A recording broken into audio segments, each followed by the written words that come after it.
All right, all right. We are back at the Grit Won't Quit podcast studio, powered by Wingman in beautiful Belmont, New Jersey today. We have a very special guest on. We have Joe. How are you this morning? I'm great, Tom. Thanks for having me. Thank you for coming on. Look at this. We got a mug today from Cruise Planners, which we don't always get gifts, but it's nice when people do bring in a gift. But Joe is in the travel business, and those that think that there's no reason for travel agents anymore will be shocked when Joe tells us his story today. How long have you been in the business, Joe? 14 years. 14 years. What got you into the business? Well, I was in the corporate world, ironically, in marketing and branding. All right. For 20 some odd years, and I did a lot of traveling. Mm-hmm. And long story short, my wife and I wanted to have a destination wedding. Okay. And we couldn't find anybody that could handle what we wanted. So we did it ourselves, which I don't recommend to anybody, but we did it ourselves. Where was the wedding? It was in Myrtle Beach. Awesome. And I just couldn't find anybody that could set the hotels up. And Yep. So I reached out and grabbed a wedding planner, and she knew a videographer and a photographer, and I grabbed the hotel, and we wanted to get married on the beach, and down there you're not allowed to. It's against the law. Oh, wow. So you have to go through a special through their state park system, which we did. But anyway, I had buses rented, took people. We had over 50 people with us, so we did the whole thing. And somebody said while we were there, "You guys should be travel agents because you did this thing flawless." Yep. And we started the agency when we got home. Really? 14 years ago. Yeah. Wow. Part-time, I was still working in the corporate world. Yep. And it was, my dream was, you know what? If I can beat my corporate salary, I'm out of here. That's a win. Exact. So I did. And then guess what happened? COVID. Oh, my God. COVID happened shortly after, and Yep. There was no business for anybody. Nobody was traveling. Yep. Nobody was going to restaurants, right? So Yeah, that was a crazy time 6 years ago. it was a nuts time, and a lot of travel agents wound up going out of business. Yeah. So it was tough because there was nothing. There's nothing you could do. There was nothing you could do. So I spent a lot of my time just helping people get refunds and get everything settled for after the trip. But we continued to market through all of that so that they would know we were there when this came to an end, which none of us knew when that was going to be. Sure. And once it was over, business started to boom, and people started to realize the importance of having somebody like us in their corner. So like when you go back to COVID, like let's just kind of break it down for the audience. So people were, trips get canceled. Yep. The world shuts down. Trips get canceled. Flights get canceled. Hotel rooms. So now you're out there fighting on their behalf. Exactly. Getting them, because I know I lost a trip. My wife and I were supposed to go down to Florida, I don't know, a month after COVID started, when we already had airline tickets. And the fight with JetBlue was so hard that I ended up just walking away from it because it was just such a pain in the ass. And I would be on hold for an hour, and then I would say to myself, well, if I'm on hold for 5 hours versus what I can do in billing, what am I doing here? So, Yeah. And I kind of just walked away from a couple $100 tickets.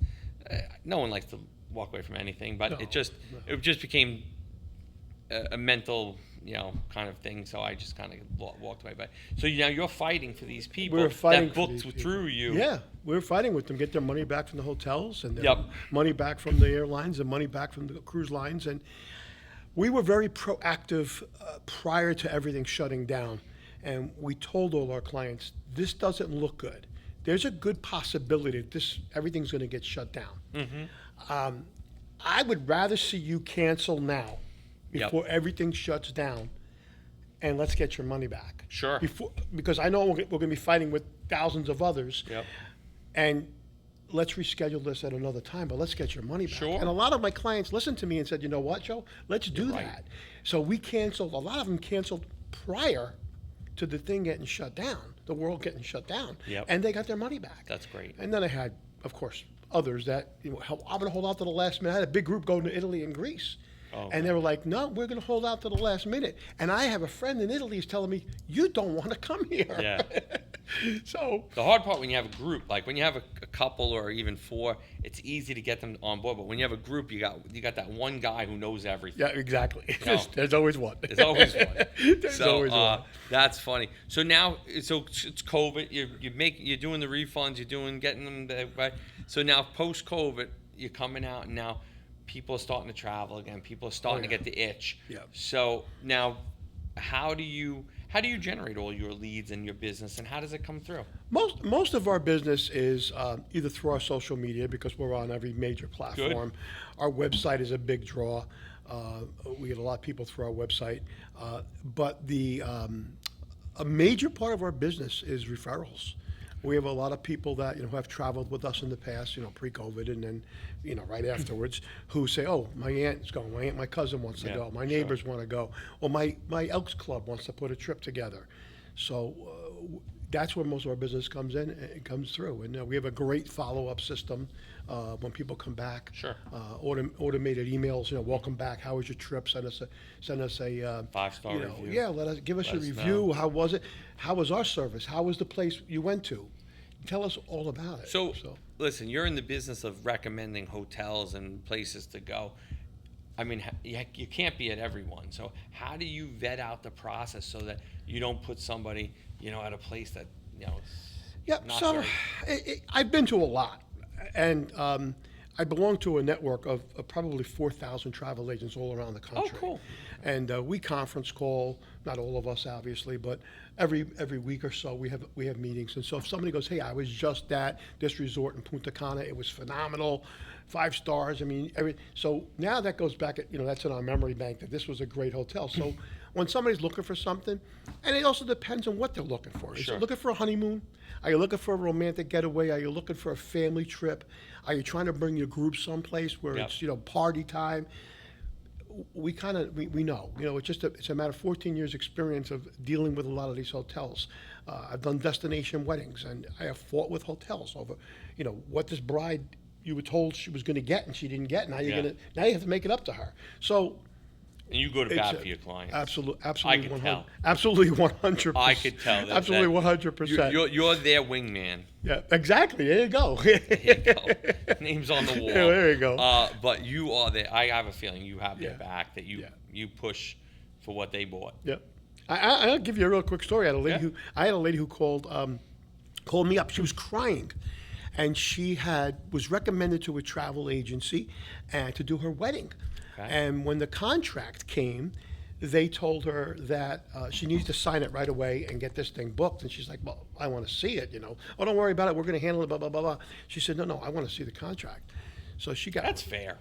I mean, let me see what I'm What am putting I out. signing- What I'm what am I putting si- out, what am I right? signing up for here? So she called me. She was in tears, and I said, "Relax. We'll take care of this." I said, "First of all, what hotel was it? Second of all, who was the contract through? Because when you're doing big groups like that, it goes through like a destination management company." So I said, "Who was it through?" So she gives me the name of the company. I go, "I deal with them every day. They're the best." I said, "Can you get a copy of the contract?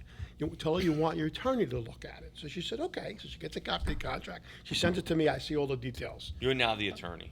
Now I call the Joe the destination. attorney. Now I call the destination management company. I go, "Look, I don't know what the problem is. I don't know why, but we need to switch this contract over to our company name. Here's the bride's name. You can call her for permission, but she doesn't want to deal with who she's dealing with." Yeah, sure. So they said, "Yeah, no problem. She hasn't signed anything. There's no deposits been made." I negotiated a better price for her, and we signed the contract. I'm only going to have 10 rooms, Joel. She wound up with 35 rooms. So we wound up adding on to that contract. And then there were some problems with the hotel that they told her they could have a private dressing room, and that when push came to shove, they told her she never reserved it. So I did some nasty email, professionally done, of course, and they turned a ballroom into a studio for her to do her bridal party, Oh, wow. to have their hair and makeup Yeah. done, and So it makes sense for the consumer to use somebody like you, because Right. you have a little more pull, and again, you're in this network of 4,000 people. No one wants to have a problem No. versus dealing with the end consumer. And now, just so the audience knows, how do you bill for your services? How do you get compensated? You do not pay us a dime. We are paid directly by the cruise lines, the hotels, the airlines. We're paid directly. We don't charge you a dime. There's no hidden fees. There's no charges for that. So it's Some really travel a agents commission do. model. It is exactly Commission Right.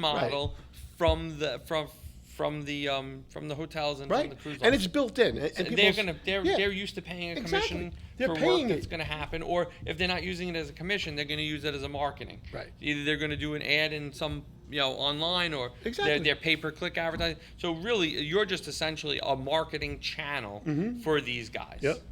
And it's funny because I've had people call me and say, "Oh, I saw this cruise. It was $3,600." Okay. And they said, "What's the price?" I said, $3,600. Well, don't we have a better deal through you? I said, "No, you don't understand something. What they pay me is already built into the price.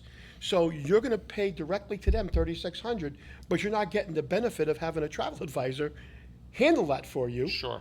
And it's still not costing you anything, so I can book it for you. But I also have some perks. I can get you some onboard credit.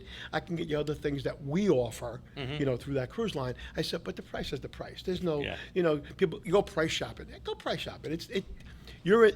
People go, oh, I saw that same room at 1,400. Yeah, you're on the deck 2, Yep. facing the boiler room. The hard part is when everything's not a price shop. Like there's value to what Exactly, you're getting. exactly. And again, you could be on floor 2. You could have the shittiest room. You could have things that you would not notice when you're just price shopping. And when again, everybody's got a budget. Everybody's got Right. what they can swing or what they feel comfortable swinging.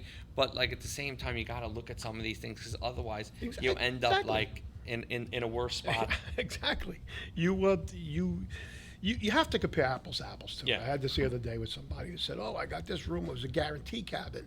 Well, guarantee cabin means you don't get to pick where you're going to be on the ship. It means they pick it.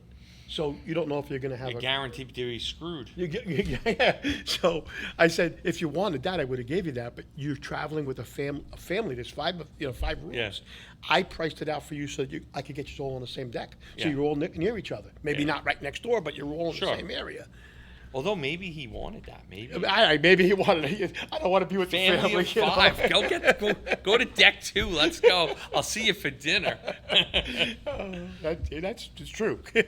Maybe in the future I want the guarantee deck. So that's funny. So now, where are like the hot spots? Like, so what are some of the hot spots that you're seeing in 2026 and into your bookings for 27? Well, cruising has basically almost tripled Wow. since COVID. It's amazing the amount of demand. Dave and I were talking about cruising this morning and how we're not like huge cruisers because I feel stuck a little bit. Well, we'll deal with that 1 second. So All right. then the hot spots are, the all-inclusive resorts, Yep. Punta Cana, Mexico, Aruba is number one, and people always want to go to Aruba. I was there 25 years ago. Great time. I go every year. Do you? And I've been there 33 times. Dang. I go every year. Travel with this guy. Guy's going to Aruba every year. I'm going in October. I have a group of 70 people going in October. Dina, we could have been in. Tell Matt. Jamaica. Yeah. Those are the big hot spots, and they're close to Bahamas, Yeah. Bermuda. You like those all-inclusives where the Well, booze you know are what it is. flowing. If people wants to eat, they want to eat and drink. Yeah. You know, Go and on I get a lot of vacation, people. God bless. Exactly. And then I get a lot of people go, "Well, I don't want an all-inclusive in Aruba because there's so many great restaurants." I said, "You're right, but if we price an all-inclusive against a regular restaurant, regular hotel without the all-inclusive, you're looking at a couple of $100 difference, and well, you know what? You're getting your drinks for free, you're getting your breakfast for free, you're Yeah. getting your lunch for free. Even if you go out to dinner, you're ahead of the game." I got beat on a Punta Cana trip. It wasn't all inclusive. It was partially inclusive, and like you end up with the wallet out a lot. I just did a blog article and a video that all inclusive resorts are not created equal. Yep. That's why you need to talk to us, because we'll tell you which ones are the better ones, which Yeah. is rated better, the service is good. Rose Hall in Jamaica. I love that place. Oh yeah, Yeah. really Place nice. good. But going back to what you said, Yeah. about The feeling travel, feeling yeah. stuck on a Yeah, cruise the ship. cruise, yep. You know, the cruise ships today are so big. Mm-hmm. It's like taking your entire parking lot here Yep, sure. and putting it at sea. Uh-huh. So you walk down the street, you got a bagel shop, you got Yep. a bakery, you got an ice cream parlor, there's a bar and another bar. Yep. There's music going on all the time. There is so much to do. And with families with kids, the water slides and the water parks and basketball. Yeah. The one I was just on was a brand new ship out of New York for Norwegian Cruise Lines. It was called the Aqua out of New York. And I was there for the inaugural, and then I actually went on it for a cruise, for a sailing. Sure. And there's a pickleball court Wow. on there, yeah. So they're all putting pickleball courts. That's pretty cool. So there's so much to do. Me, I'm fine with sitting on my balcony with a cocktail. Yep, You know, fair. I'm Fair. good. Well, and when we get off at the port, then we go explore the port a little Yep. bit. But All right, so I got to give it another shot. I'll take another cruise then. Years ago in the city, they used to have a cruise to nowhere. yeah, no more. I love those. Yeah, no I went more. on 3 or 4 of those. No more of those, or the gambling cruises. No more of those. Maritime law now says that if you are cruising out of a U.S. port, you must stop in a foreign port before you come back into the U.S. Got So it. that's why even the Alaska cruises that leave out of Seattle, Yeah. they stop on the way back. They stop in Canada, and then they come back into Okay. they come back into the U.S. So that's maritime law. So that kind of stopped that cruise to nowhere stuff. That cruise to nowhere. That were fun though. They I'll were tell fun. you, one night I started early when it first got on, and I had had to take a nap for an hour because I was shot. yeah. But I got back out there and kept going. But yeah, that's fun. So what are some of the obstacles in this business? What's some of the grit behind being in the travel? Again, taking a corporate career, quitting to do this, having COVID in the middle. I mean, 14 years in the game, you've been doing it a long time. Yeah. It's not like you just started. Again, so you went you went X amount of years before COVID, and now you're back at it. So what are some of the hurdles and obstacles and the grit of quitting a corporate job and getting into this? Well, being in business for yourself, whether it's travel or Yeah. Oh. it's the daily stuff that we have to do that nobody sees. The nights that I'm at my office until 8 or 9 o'clock at Sure. night, from 7:30 in the morning, Yep. because there's things that need to be done. Yep. The real thing, the real challenge with us is really getting to know our customers and finding that perfect match. Yep. Where they want to go. Because I'm not going to send them someplace that they're not going to enjoy, because then they're going to say, Joe, that place is horrible. Yeah. You send me there. So our biggest obstacle is satisfying people. You fact find of like when they call you of like where a good spot would be for them. Yeah, so what we'll do is we'll put them through like a whole interview process, and I'll tell them right up front, I'm going to ask you a lot of questions, because Yeah. I want to know what you like to do. How old are the kids? What do they like to do? How old are you? What are you trying to accomplish? It's a romantic getaway? Is it a honeymoon? What's your dream about your honeymoon? What do you want? You want to be on the beach, or don't you care? You want to be, you want to be facing the pool. Do you like excursions? Guys want to go zip lining? So I try to get to know everything I can about them, so Sure. that when it comes time to match them with the right place, Yep. and then usually I'll give them like 2 or 3 choices and say, these are the top 3 that fit you. I want you to click on them and take a look at the pictures, take a look at the descriptions, Sure. and then we'll have a conversation. Okay. And I work out of my home. Okay. Because after COVID, I wasn't paying rent anymore, so I said, that's it. I'm going back into the house, which is where I have my office anyway. And But prior to COVID, you had a I had office? an office in Eatontown and an office in Toms River. Okay. And an office in my house. And when COVID hit, I closed both those offices. Sure. And said, well, why do I gotta go anywhere? 90% of my business is done by Zoom meeting or by phone call and email. Understood. But if you live in the area and you want to come in, come on over. Yeah. You walk in the front of my house, the first room is an office. It's all set up for an office. Great. So if we can interview in person, we can. If we can't, I have clients in Boston, clients in Florida, clients in California. Sure. And we'll just do a quick Zoom meeting. What do you want to do?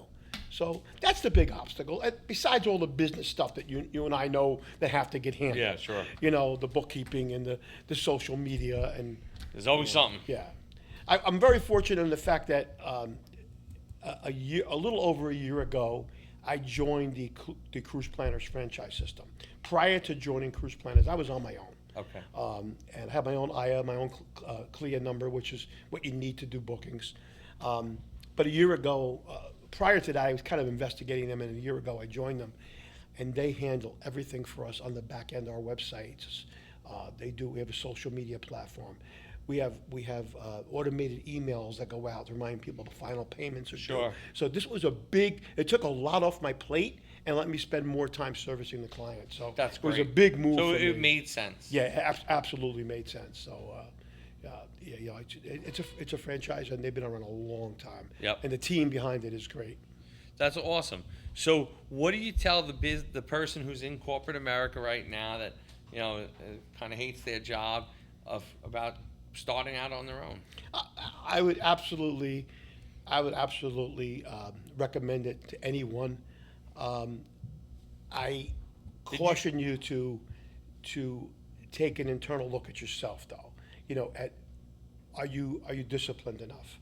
A lot of times we work for a corp in the corporate world, and we're in a rut. We get in there at 9 o'clock, we leave at 5, we punch out, our paycheck is there. It's a totally different thing. You need that drive and that compassion, and Just straight up hustle. exactly, you need to have that, because when you get up in the morning, nobody's paying you and nobody's telling you what to do, and you need to plan your day.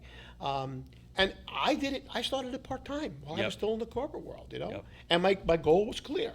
My Yep. goal was clear. I'm going to give myself 2 to 3 years to get this thing built up to where I need it, and then I'm going to leave. And that's exactly what happened. It was a little less than 2 years, and I was where I wanted to be. And I put my resignation in, and they were like, "What?" Were they surprised? Yeah, Yeah. yeah, they were. They were. Yeah, I mean, I ran all the social media for a number of large radiology companies. Yep. So it was like- it was a little bit of a shock, but I remember when I told my employee that I was quitting, and he was like, "What do you mean?" And I didn't want to tell them right away that I was going out on my own. So I said, "Oh, I'm going to work for a landscape design company. I'm working at a Fortune 10 company at the time." Guy goes, "You're leaving to go to work for a landscape designer doing their marketing?" And I said, "I am." I said, "I think it's a good opportunity." And like, when I look back, I'm like, the guy, like, probably, what is he talking about? And then a couple of weeks later, probably saw on LinkedIn that I was starting my own company. At the time, I just wasn't comfortable enough to say, like, 'cause Yeah. I was starting it on the side, and I was starting it at nights and weekends, and I didn't feel comfortable enough to just say I was going out Yeah, on my own. But the guy probably looked at me like with 6 heads, but I think he probably still follows me on social media, so he knows it worked out. but the fun part is the doing nights and weekends, right? When you're working a full-time Yeah. job, and you're like, "Oh man," it's like a lot. It's 1 o'clock in the it's a morning. I lot. gotta get out. I gotta go to bed. Yeah. Yeah. But I think if you have the goal in mind, and to your point, if you have the right mindset, this isn't for everybody. You got to be a little twisted to start your own absolutely. business. You do. Like you gotta be a little bit cuckoo. So I mean, when you think about that, like as long as you have that desire to win Yeah. and that desire to just to out hustle, you'll do it. But again, I think that's why the burnout rate and the failure rate in small business is so high, Yeah. because most people aren't willing to put in what it takes to make it Right. work. And again, you could do all the right things, it doesn't turn into dollars. No. You could do all the wrong things, and you can end up making dollars. There's so many factors, and Yeah. if you're not adaptable and adjustable and making changes on the fly, Yeah. you're never going to make it. A lot of people think that going into business for yourself, you're gonna get rich quick. Yeah. And they don't realize that the big success stories, those guys failed 2 or 3 times, and Oh, yeah. bankruptcies and lost houses, lost marriages, and it took them a while Yeah. to get to where they are. But all they see was he started his business, and now he's Yeah. he's a very You're- wealthy businessman. You're right. There's a lot of things behind the scenes that happen that no one sees. Nobody knows. And again, families and marriages and a lot of other things that happen. It's a lot. There's a lot. Well, you've done it 14 years, so you've done something right. I guess I'm doing something right. Yeah. What do you think that one thing is that you're doing right that has made the customers happy, that made you successful? Excellent customer service. And I was just talking to somebody yesterday. Our Google reviews are 5-star. Good. I think we have like 70 of them already. Yep, sure. But everybody says the same thing. Your customer service was great. When I called, you answered the phone. When I had a problem, you picked up. I could speak to you. I'm not talking to a chat bot or a So robot. let's talk about let's just hit on that. So with the world of AI coming around the corner, or here, I mean it's here, right? And everyone, businesses wanting to get rid of people that answer the phone. What's your take on that? Personalized customer service can never be replaced. It can't. It just can't. I mean, when you call up my office, you're stuck in Cancun. Your flight got canceled. You're going to call and talk to an AI receptionist, which is what you're going to get when you book on your own through a website online. through one of the big companies. And when you Definitely. call me, you're going to get me, and I'm going to say, well, here, here's what Here's what we're gonna do. here's what we're going to do. And I just had this situation in the last snowstorm. I had two girls that were stuck in Cancun. She called me up. She said, our flight was canceled. I said, the airports are closed. I said, I already called the hotel. Go back there. I got you booked for 2 more nights. Stay there. I'll get in touch with you. And then working with the airline, we finally got them a flight, but it did take 2 days because look at the mess we were in. Yeah, sure. And then we got them home. And when she got home, I said, now, I said, the 2 nights that you paid for at the hotel, because you listened to me and you took travel insurance, you have what's called travel interruption. Well, your trip was interrupted, and you had to pay 2 more nights. Now you're going to file a claim, and you're going to get reimbursed for the 2 nights you put out of your pocket. Wow. Done. Happy customer. Happy customer. Refers people all the time. And these 2 women take trips 2 or 3 times a year with me. God bless. So- I didn't know about that travel insurance. with Travel, that. that's a whole, we could do a whole podcast on travel insurance. Trust me. Damn, too bad we're so far into this. Otherwise, I'd ask about it. But all right, so I mean, so you're not looking to turn on AI call service anytime soon. No, not gonna. I love I it. do have a chatbot on my website, but if you start chatting with my chatbot, it immediately alerts me that you're in there with a conversation, and I jump in. I love it. Of course, unless it's 2:00 in the morning, I'm not going to be there. Yeah. You know. That's great. I think that's interesting. And again, I think from small businesses' point of view, AI's got some. I think I say it every day. AI is a great tool. Yes. But it's not right now. I don't think it's ready to take over. I'm not looking to change out my call service. We have a woman that answers our phones from 8:30 to 5 Monday to Friday. You probably spoke to her to book this, Amy. Yep. I'm not looking to replace her to get an AI phone, but other people are, and other people are like okay with this. I just don't think I don't think it lends that customer experience that Wingman's looking to. I agree. I think people need to figure out the best way to harness the power of AI for their business. Like to me, I think AI is my best friend. People say, "Oh, I checked with AI and I checked with Google," and I said, "That's great." What did they tell you?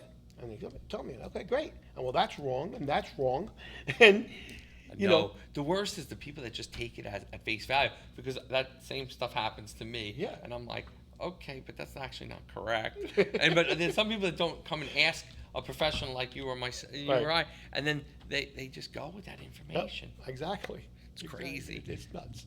So this was a great conversation. I'm so glad you came on today. I'm so Oh, glad it we was a got to put a pleasure, face to a pleasure. name.